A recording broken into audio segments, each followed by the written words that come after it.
was still and silent, in orbit high above the surface of Plusius. Far removed from the noise and chaos that was raging on the surface, space high above knew nothing of the worldly concerns of those on the surface, and knew only the eternal certitude of infinite time and space. While activity bustled nearby as numerous immense predatory ships cruised through space, rippling the fabric of space-time as their enormous masses and tidal gravity repulsor engines distorted reality in their wake, they left no other evidence they were ever there. No sound could travel, no smells could permeate, too distant to touch and soon even further to visibly see. Out here everything was stable, predictable, never-ending. Low orbit was a different story. Atmosphere occasionally reached out to touch that realm.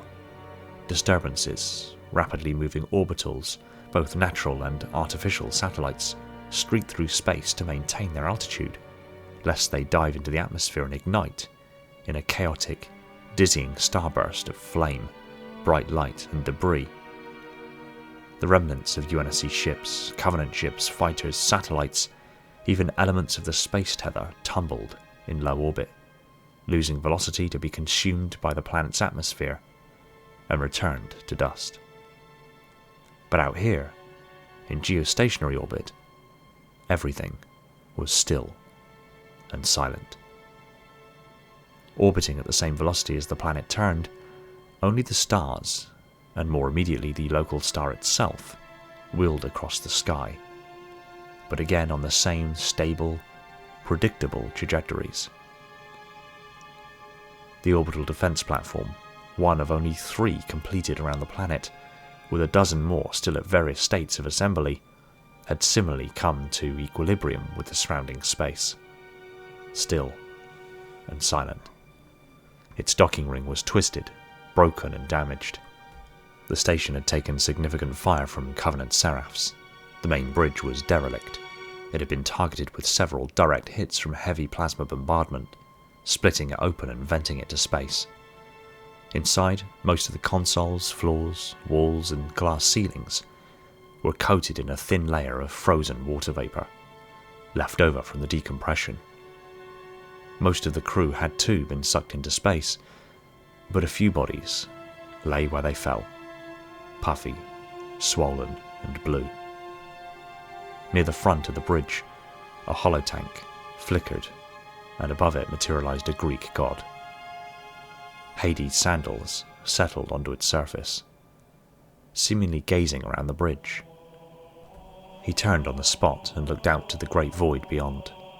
The cold white light from the sun was reflecting off the monolithic main gun of the platform and through the gaping hole in the bridge windows. Hades closed his eyes, as if basking in its glorious radiance, and then raised his arms. The station's positional thrusters fired a sustained burst. The view outside suddenly began wheeling around, the sudden, dominating presence of the colony of Plusius rising beyond the main gun. The thrusters fired a corrective burn, and the station slowed to a stop. Plusius's relative position now directly above the station. Hades opened his eyes and let his arms drop to his side.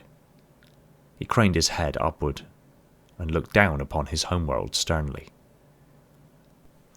He mouthed a reply to an unheard question, and in the vacuum his reply was equally silent, his lips forming the shapes necessary for the words, "I have repositioned the orbital defense platform Herakles. I will fire a single Mach round at the data cluster. It will ensure the Cole protocol is observed." Hades continued to gaze at the truly magnificent sight.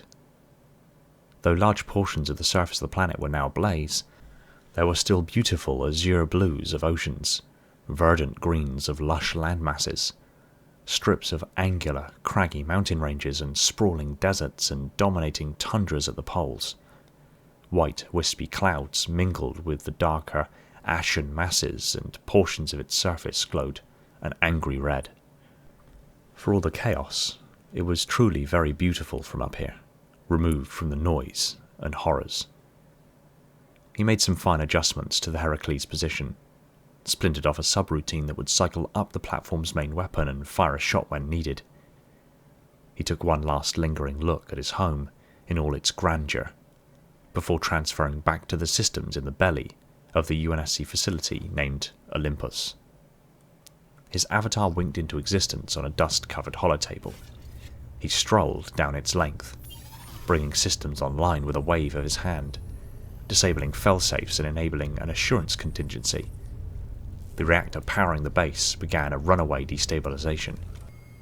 Hades answered another unheard question that rang against the walls of the room. We'll also detonate the reactor beneath the UNSC base. He double-checked everything was in place, making a fine adjustment to the widebands before retreating once more. His awareness was suddenly filled with the various sensor arrays, thrust and flight controls, readings and interface systems of the Condor. The connection was no longer fast enough to support his physical manifestations. Instead, he opened a line of communication once more with the comms arrays of the grunting Yggdrasil exoskeleton Luke was inhabiting. Luke's heart rate was strong but fast. He was showing clear indication of various sustained injuries, but nothing life-threatening. Adjusting burn. Hades spoke into his helmet speakers. He withdrew partially and checked on the Lekgolo. They were showing some discomfort and confusion at the forces at play aboard the Condor.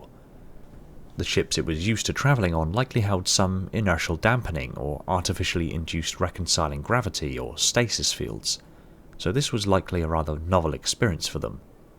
He withdrew again. Hades manifested once more on the holodisplay of his data center. Several Covenant dropships had entered the breach in the far corner and ferried troops to the data center itself. So far they were looking through storage units and searching for spoils, utterly unaware the most valuable prize they could seize was in the form of data, coursing through his databanks. In spite of his impending fate, he ran a purge, scuttling all critical information held in the data center, but keeping his comms arrays and core matrix online. In the back of his mind, he felt the Herakles fire. The subroutine he left there scuttling the databases aboard and then arranging its own deletion. One by one, the 3 dumb AI cores that supported him confirmed their respective data reserves were successfully purged and scuttled. He initiated final dispensation for each of the 3 heads, as he'd come to call them. They'd been loyal, diligent, and immensely useful. They had brought him a great many more years than most smart AIs have the luxury to enjoy. They each sounded off a goodbye as their core logic imploded and their programming corrupted, broke down, and dissolved. Hades honoured their departure with a bow of his head. G-forces are increasing. You may lose consciousness. A jackal span its head in his direction, its bird-like movement flitting from one position to the next, keeping its eyes fixed on his avatar. The Herakles shot would make landfall in 11 seconds. He had time. He looked skyward, dissolved his avatar and dove through the circuits under the city to Olympus. He rerouted through the facility, checking the status on the reactor. Everything was in order. He entered the comms relays, taking an instant to view the Covenant cruiser, its glassing beam now fully blown through the top of the coal of the mountain, hot, ionized air and magma flowing freely out of the still open hangar bay doors. He rode the wideband back up to the Herakles. He manifested once more on the bridge, looking up at that glorious sight one last time. A ping tickled the back of his mind.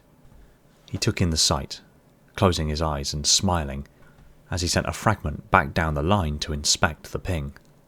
It transferred through one of the arrays on Olympus and out another. It entered the system's ping location and dove through layers of code and compartmentalization, and opened an access way to a sealed system. It sparked to life and pinged an echo back to Hades, still aboard the Herakles. His eyes snapped open and he smiled, mouthing silently into the vacuum. Just as the ancient myths of old. Hades realized at this instant that due to the fundamental constant of the speed of light, there would be a moment immediately after the impact of the Herakles round that his data center, his core logic, would no longer exist, and for those few moments, he would exist upon the bridge of the Herakles as a ghost, an incorporeal phantom, waiting for causality to catch up with him. It would be a minuscule amount of time in human terms, but as an AI capable of thinking 1,000,000 times faster than his biological counterpart, and thus perceiving time as moving so much slower, it'd be a noticeable elapse. He quickly ran the calculations. The round is away. A perfect arc. A perfect end. The instant the Mac round left the Herakles, I knew. Not by sight, not by sound, by certainty. A truth written in gravity and velocity and purpose. My data core, buried beneath the broken city, would imminently be gone, and yet for exactly 119 milliseconds, I would remain suspended, echoing, projected. For one final breathless moment, I will exist outside of causality itself, a phantom straining against the inevitable tide of the universe. I would be able to reach out across systems that no longer remembered me. I could trace subroutines that no longer had anchors. No pain, no fear, only wonder. Would I flicker and vanish, like a candle guttering in the dark? Or would I simply freeze, forever posed in this moment of half-death, my last thought etched into failing systems until entropy took me? A ghost without a grave. I could feel the Herakles reactors humming in distant defiance. They would not know that I was already a corpse wrapped in light, and yet they may yet sustain me, or rather, my incorporeal remains. And should I freeze, strangled in aborted processes with no resolution, I would remain this way until the Herakles reactors consumed the last of their fuel, and finally, mercifully, they'd give me peace. Would I be able to board the boat? Would Charon ferry me home at long last? Or would I be left standing on the banks for all eternity? The god of the Underworld, stranded in limbo. I could feel the first fray of myself unraveling before it arrived. The Herakles round dived amongst the skeletal remains of my city, the ground rapidly rising to greet it in a torturous embrace of inevitability. A silence deeper than silence approaching. And then the Herakles' 3,000-ton tungsten ferric slug streaked from the heavens at hypersonic speed like a lightning bolt and made landfall. A bright white light shone out in all directions, and as it dissipated, a dome of debris expanded outward from the impact site at supersonic speeds. A crater 3 kilometers deep and 7 wide lay where much of the city of New Pylos once stood. What buildings hadn't been vaporized had been splintered into 1,000,000 pieces and was now being ejected in all directions. Buildings that survived that collapsed to the ground from the pressure wave, and further out the survivors were decimated by the wall of debris. Several Covenant ships encircling the city, glassing as they went, simply winked out of existence. Others were gutted stem to stern by the galaxy's biggest IED. A moment later, the mountain north of the city, while taking shrapnel damage from the Herakles, cracked along its centerline. The beam from the ship glassing the facility turned from a violent red to a brilliant white. The ship shuddered, its light flickering, and another beam bloomed from its upper surface. An instant later, a column of radiation, fire and molten debris erupted from the mountain, passing through the ship, splitting it in two, and rocketing up into the sky high above. The debris began falling out from the column and soon painted the image of a grand tree blooming from the grey waste. The column of radiation, the trunk, and the debris fallout, the branches and leaves.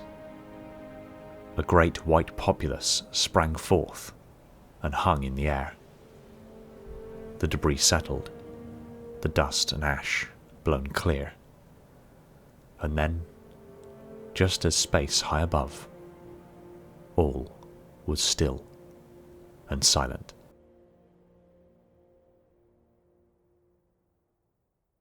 Sir, I'm picking up a friendly IFF. Condor Echo Lemur 7514-November. Clearing the atmosphere relative grid coordinates. Foxtrot 1 by Echo 7 by Delta 5. Hostile inbound. Too heavy for us to hold position any longer. We can't just leave them behind. We have no choice. Staying here means we lose the entire ship. Now, plot in an emergency slipspace jump. We're getting the hell out of here. Captain. Luke heard the voices in the extreme distance, echoing through an endlessly immense space. Luke felt a peculiar weightlessness, a lightness in his limbs and a floating sensation in his head. As his senses began to return, he could feel the pressure of a cold surface on his back. He spent a few moments rolling his eyes behind his closed eyelids before opening them and looking around. Fragments of memories began to return to his awareness. He remembered an evacuation, running until he felt sick and then running some more. His apartment building collapsing with his mother still inside. He remembered shipping containers, a space tether falling, fighting for his life, dark tunnels, ash clouds, and walking high into the mountains. The memories accelerated as he gained his senses, and the gaps in his timeline gradually threaded together and closed. It was at that moment he realized he was laying on the deck of the troop compartment of the Condor. He rolled his head to the side and spied the Hrunting Yggdrasil Mark I platform sat across the way in a corner. Someone had removed him from his suit. He sat up. Pain lanced across his midsection, and he raised a hand to meet the pain, to find a crusted, partially scabbed and bloody wound to his abdominals.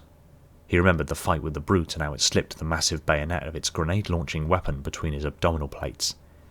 His black undersuit was torn at the sight, and evidence of Lekgolo blood still clinged to the outer surface. The Lekgolo, he thought to himself. He sat fully upright and scanned the Troopbay. They weren't here. He stood up cautiously at first, and, still holding his wound, stepped across the Troopbay to his armour. It was inactive and entirely unoccupied. He couldn't see the characteristic orange glow of the Lekgolo's bioluminescent flesh. In the reflection of his visor, he got his first look at himself in what felt like a week. More had happened to him in the past 2 days than he could possibly hope to get his head around at this moment in time. He looked tired, exhausted. Dark circles under his eyes. Through the mirrored distortion of the visor, he could see his face looked like he had aged 20 years. He wore the emotion, grief and trauma of the past 48 hours on his face. A clump of his long blonde hair on top of his head was stained with blood. He let his fingers gently examine the wound that had rendered him unconscious when the city first fell into chaos. It was still tender, but healing. The stubble on his cheeks was now the beginning of a full beard. He looked like an ancient Viking warrior fresh off the battlefield. A realization that wasn't all too far from the truth. The Condor was silent. Its engines either spooled back to idle or off entirely. Only the gentle hum of electronics and life support systems accompanied the sound of his own breathing and clothes rustling in the silence. What happened? Luke absent-mindedly asked out loud. No reply came. Luke suddenly realized that he asked the question to Hades, he'd grown accustomed to having somewhere close by, keeping an eye on him. At that moment he realized the final moments he had before losing consciousness as the Condor screamed higher into the atmosphere to escape the colony as it was being glassed, and he succumbed to the G-forces. Hades was remote piloting. Luke moved quickly through the pressure cabin into the cockpit. It was empty. No hologram of Hades. No unknown fellow soldier. Nothing. In those final moments of awareness, Hades had revealed he was going to destroy his data center and the UNSC base to deny the Covenant any information on any other colonies. He must have been successful, because here Luke was, alone in a Condor, drifting through space. He looked out of the cockpit window to see nothing but stars. Hades. Luke softly spoke to himself, lamenting his fallen friend. The memories of the past few days finally fit back together, painting a full picture of what had happened, leaving only an empty block between losing consciousness and waking up a few minutes ago. He had no idea where the Condor was, or if it was even moving at all. The only visual points of reference out the cockpit window was the endless field of stars and nebula, far too distant to betray any relative movement of the ship. No planets he recognized, no moons, not even any satellites or ships. Had Hades piloted him into the emptiness of space to ultimately leave him to die? No, he had more faith in him than that. Hades had told him that he had left a subroutine to get him clear of the colony, safely through slipspace and to the relative safety of another colony. He could only assume that's what was happening. Where he was in that series of destinations, however, was anybody's guess. Or rather, was his to guess, alone. He had no idea how long he'd been unconscious for. He looked across the Condor's controls to see if he could see a date or time. One of the displays in the center console had a date that read 03/29/2535, and the time was nearly 11:45 at night. Hell of it was, he couldn't remember what the date was when the city had fallen. Everything else, the drive to survive, the horror, the trauma and grief had dominated his senses that trivial matters like what the date was were now almost completely lost on him. If nothing else, he had the silence and solitary ride to wherever Hades' subroutine was taking him to begin to process everything. But he was convinced he'd only just be scratching the surface. He'd likely need counselling to work through it all. A green light next to the display began strobing. Perhaps there were friendlies in the area trying to hail him. He clicked the button next to the light. Hello? Hello? Hello, Mr. Hunt. The instantly recognisable voice replied. A moment later, the holotank in the cockpit warmed and Hades manifested on its upper surface, Biden in hand. He wrapped both hands around it, leant it into his shoulder, and used it to lean on. Hades! I thought you died! No. When the ship got clear of the city, the wideband communication relays outside of the city made a ping connection with the Condor. I noticed its carrier wave had a corridor I could exploit. The Condor has an AI data cluster on board. I managed to burst transfer my core matrix aboard before the Herakles round made landfall. I thought I heard a voice when I was waking up. Hades nodded, his face grim. You did. I was monitoring the system communications for UNSC ships nearby. And? Hades' expression hardened. They left us behind. The Covenant presence was too high to risk waiting for us, apparently. Luke sighed and shook his head. Hades pointed to a small storage pouch next to the pilot's chair, inside a small earpiece. He slipped it into his ear. The earpiece chimed as it connected to the ship's systems, and Hades tapped his button on the holotank, and an audible knock sounded in his right ear, confirming he could now converse with Hades anywhere in the ship. He turned and left the cockpit. Hades watched him as the door slid shut automatically behind him. In the pressure chamber, Luke was drawn to a side bulkhead window. He walked to it and ducked his head to look out. Beyond, the crescent-reflected glow of Plusios's moon loomed, and between the Condor and the moon were dozens of small glowing objects moving around. A fleet of Covenant warships were arriving on Plusios's doorstep. What if they find us? I've cut the engines and reduced power output to 15%. We're basically invisible to their sensors. We will continue to drift on an outbound vector away from Plusios. We'll be at a safe distance in a few hours. Luke nodded and walked back into the Troopbay. More lights flickered to life than were lit when he first woke up, revealing a mass of Lekgolo huddled together peacefully in the corner. Beneath their mass he could see a terminal or computer protruding from the Condor's bulkhead. It seemed to be at the centre of their colony. He walked past them as they calmly shifted and rearranged themselves. He headed to the back of the Condor and looked out the window in the sealed Troopbay ramp. Beyond, the tail of the Condor extended like an immense canopy, the thruster nacelles holding steady and showing only the faintest of glows at their exhaust nozzles. Beyond that, the beautiful planet he called home hung in an infinite void. Portions of it ravaged by fire, ash, lava and obsidian, the rest either immaculate and vibrant blues and greens or dulled as the immense ash clouds and smoke began choking the life out of the planet itself. What about back down there? The city is lost.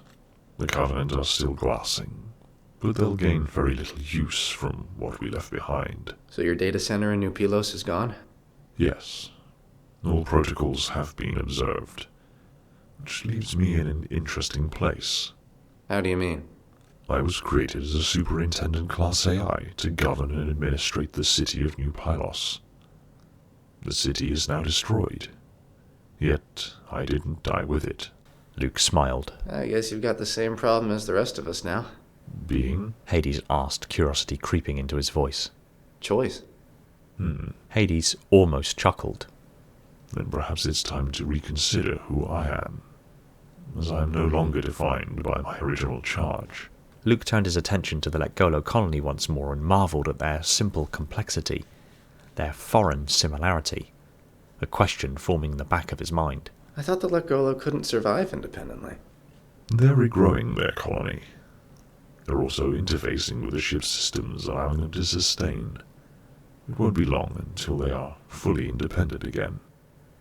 So now what? Luke asked as he strolled past them towards the front of the Troopbay. That, I think, is up to us. Hades paused. This vessel is slipspace capable. Once we're at a safe distance, we can spin up the drives and jump to wherever we like. Luke stopped and turned back to the Lekgolo. Not likely the inner colonies or the UNSC will gladly welcome a colony of Lekgolo to their shores.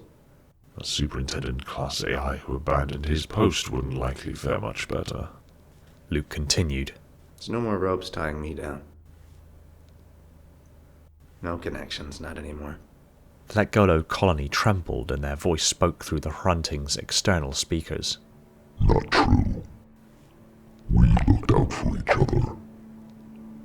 We are one brothers now. Luke looked from the exoskeleton back to the mass of Lekgolo. I never thought I'd be throwing my hat into the ring with a god and a monster. But yeah, we're okay. He turned on his heels and walked through the pressure cabin, back into the cockpit. Hades reappeared once more at the holotank as he took a seat in the co-pilot's chair. Hades watched him take a seat and then followed his gaze out of the cockpit windows to the infinity starfield beyond. So, what's the plan? Luke gazed out at the stars. The infinite possibilities of eternity led before him. Everything he had ever known, behind him. He stole a glance over his shoulder, looking to the back of the Condor as the cockpit door sealed and turned back to the stars. His mother's final words to him played through his head, and he smiled warmly. I suppose we follow our guts. An hour later, the Condor had glided unchallenged far enough away from Plusios. No nearby radar pings or transmissions from enemy or friendly ships. The ship's thrusters came back to full, accelerating the Condor through interplanetary space. The Condor's Shore Fujikawa translate engine spooled up, and in a blue flash of Cherenkov radiation and a ripple of reality, the Condor dove into slipstream space at the dawn of a new threshold of life. The last particles of radiation decayed, the last ripples of space-time ironed out, and all was once again still and silent.